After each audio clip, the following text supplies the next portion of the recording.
जय हिंद. मी विरारचा मुलांचा डॉक्टर हेमंत जोशी. आपल्याला कधी पण जर ताप आला ना तर तो उन्हाचा आहे का की आजाराचा आहे हे असं ओळखा. उन्हाचा ताप असेल ना तर फक्त ताप असतो, दुसरा काही त्रास नसतो. दुसरा काही आजार असेल, सर्दी खोकला असेल तर नाक गळेल, अंग दुखेल, आजारी वाटतो आपण. उन्हाच्या तापात तसा आजार पण नसते. मुलगा खेळकर असतो, आपण पण खेळकर असतो. नंतर हाताच्या मागच्या भागाने गळ्याला हात लावा. सहसा तो ओला असतो, आजच लावून बघा.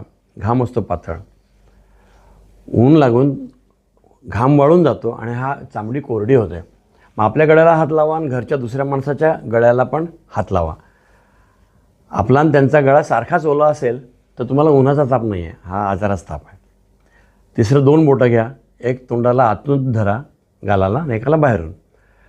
जर आजाराचा ताप असेल, सर्दी खोकला हिवताप टायफॉईड, तर तोंड जास्त गरम असेल आणि ऊन लागून ताप आला असेल तर तो चामडी जास्त गरम असेल. आणि ऊन लागतं तेव्हा तहान लागलेली असते, तुम्ही तहानलेले असाल. सो भरपूर पाणी प्या, सरबत प्या, पन्हं प्या, पातळ अन्न घ्या, फळं खा, रसाळ फळं खा, आंघोळ करा 5 वेळा आणि तुम्हाला बरं वाटेल. आणि जर सर्दी खोकला आजाराचा ताप असेल तर आंघोळ करून तीही तुम्हाला बरं वाटेल, पण तेवढं बरं नाही वाटणार जेवढं उन्हाच्या तापात वाटेल. आणि हे दोघं एकत्र येऊ शकतात. म्हणजे सर्दी खोकला ताप असेल तर माझं खाणंपिणं कमी होऊन जातं आणि उन्हाने मी तापतो. तर जर तोंडातल्यापेक्षा बाहेरचा ताप जर जास्त आहे तर तुम्हाला उन्हाचा ताप लागला. हे कसं बघायचं तर 2 थर्मोमीटर घ्या, तोंडात ताप मोजा आणि चामडीत मोजा. चांगल्या माणसाला तोंड गरम असते, चामडी 1 अंशाने गार असते. सर्दी खोकला आधी ताप आला तरीही तोंडात ताप जास्त असतो आणि चामडी तुलनेने गार असते. 1 डिग्रीपेक्षा जास्त फरक असतो, चामडी गार असते.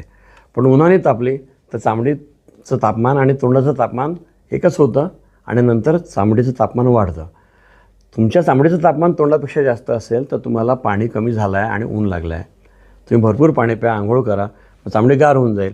आणि तरी जर तोंडातलं तापमान जास्त आहे तर तुम्हाला सर्दी खोकला हिवताप टायफॉईड असा पण काही आजार आहे, हे बघा.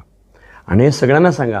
हे 150 कोटी लोकांना आज कळलं पाहिजे, कारण या माहिती अभावी लोकांना त्रास आहे. तर आपण सगळ्यांना सांगूया, आपल्या भाषेत सांगूया. लिहून कळवलं त्यापेक्षा व्हिडिओ 1000 पट जास्त लोक बघतात, म्हणून व्हिडिओ करून पाठवा, सेल्फी व्हिडिओ करून पाठवा आणि हा व्हिडिओ सगळ्यांना शेअर करा.